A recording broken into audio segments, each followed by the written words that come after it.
notion de mythe que l'on a créé autour de prophètes et autour de personnalités pour en venir à Hazrat Ali.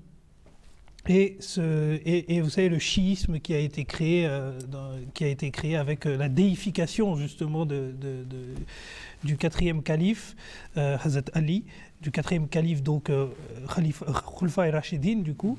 Et est-ce que vous pouvez nous éclairer sur le sujet ou nous donner du moins des grandes lignes, parce que bien entendu l'émission, on pourrait consacrer une émission tout entière à cette question, oui. Mais au moins nous donner peut-être des éléments de réponse. En fait, on ne peut pas blâmer seulement les chiites par rapport à Sayyidina Ali, radiallahu anhu, parce que les sunnites aussi, et les soufis sont aussi coupables qu'eux dans l'adoration de leurs saints.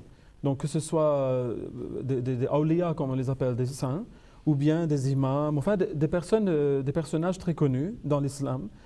Alors, on construit des mausolées autour de leur tombe. On va appeler ça, je ne sais pas, mizar dans certains pays. Dans d'autres, on va l'appeler la zawiya, comme en Afrique du Nord. Et donc, ce sont des endroits où les gens ne vont pas nécessairement prier à Allah de leur accorder des faveurs, mais en fait, ils vont demander aux personnes mortes qui gisent dans ces tombes et qui doivent être en train peut-être de se retourner dans leur tombe en entendant ces prières, de leur accorder des faveurs. Donc là, on retombe tout de suite dans l'adoration des saints, comme on trouve la même chose au sein du catholicisme, oui. On trouve la même chose dans l'hindouisme, partout dans toutes les religions, on voit le même phénomène. Mais dans le cas de Ali, ce qui se passe, c'est que comme dans le chiisme, on a intérêt à montrer qu'Ali en fait était supérieur à ses trois prédécesseurs dans le califat, donc notamment Abu Bakr, Omar et Othman, qu'Allah soit content d'eux. Donc en fait, ils ont continué à tisser des légendes autour de sa personne pour le faire devenir un surhomme, pour le faire finalement devenir ce qui est peut-être pas un dieu, mais un quasi-dieu, quoi. Et donc c'est comme ça que lorsqu'on raconte l'histoire du Mi'raj, donc c'est l'ascension spirituelle qui est on va y revenir, c'est une occasion de nature totalement spirituelle, ça n'était pas un voyage physique du tout, du prophète Mohammed sallallahu alayhi wa sallam. Mais lorsqu'il arrive, il franchit toutes les étapes pour arriver jusqu'à celle de Dieu, eh bien, Ali est déjà là qu'il y attend. Hein? Et donc même, on voit que Ali, il dépasse le prophète Mohammed sallallahu alayhi wa sallam lui-même. Et c'est là aussi qu'on va nous raconter que par exemple l'ange Gabriel, puisque Ali ressemblait tant au prophète Mohammed sallallahu alayhi wa sallam, que la paix soit sur lui, qu'il s'est trompé sur la personne à qui il devait accorder le prophétat, la nubuwwa. Et donc il a donné par erreur au prophète Mohammed sallallahu alayhi wa sallam, à Dieu ne plaise, et en fait c'était Ali qui devait être le prophète, mais donc c'est l'erreur de Gabriel. Alors que Allah dit dans le Coran que quiconque est ennemi de Gabriel, eh bien Allah est son ennemi aussi. Oui. Mais ce qu'ils oublient, c'est que lorsque le prophète Mohammed sallallahu alayhi wa sallam est devenu un prophète, Ali, lui, il était un jeune enfant. Donc, je ne pense pas que la ressemblance devait être trop grande. Aussi manifeste. Non.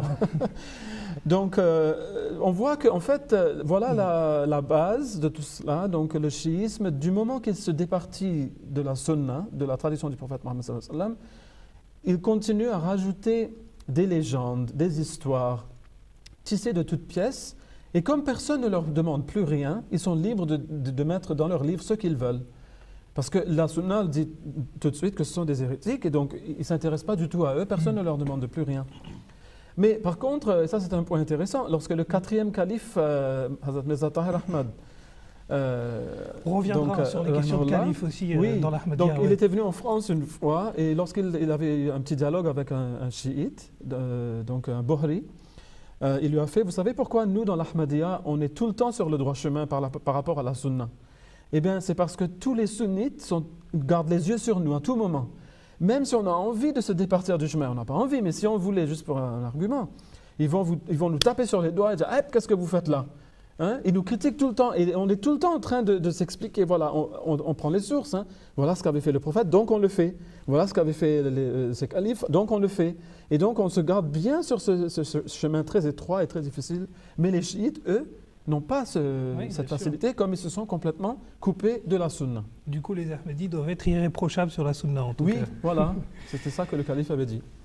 Et pour reprendre un peu sur ce qu'avait dit, ce qu'a fait le Messie premier alayhi salam, c'est on parle du Saint-Coran parce que tout cela découle de ces mauvaises interprétations qu'on faisait du Saint-Coran. Et le Messie premier alayhi salam, il a rétabli l'ordre qu'a le Saint-Coran dans la loi islamique. Il nous a fait comprendre qu'en premier vient le Saint-Coran, qu'il y a aussi les hadiths, qu'il y a la sunna du Saint-Prophète Mohammed soit lui, et le Saint-Coran a prééminence sur toute chose.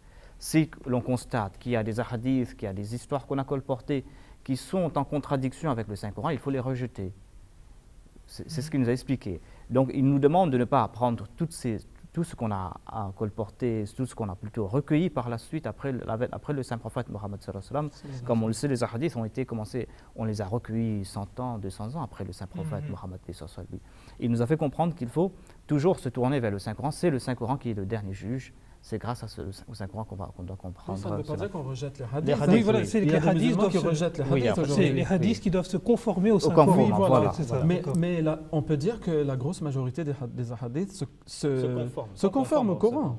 Il n'y a pas de problème. Mais là où il y a des petits malentendus, évidemment, c'est le Coran qui va primer. On ne va pas faire le hadith primer sur le Coran comme le font certains musulmans aujourd'hui, malheureusement. Bien sûr. Jazakumullah en tout cas pour cette partie sur les mythes et les réalités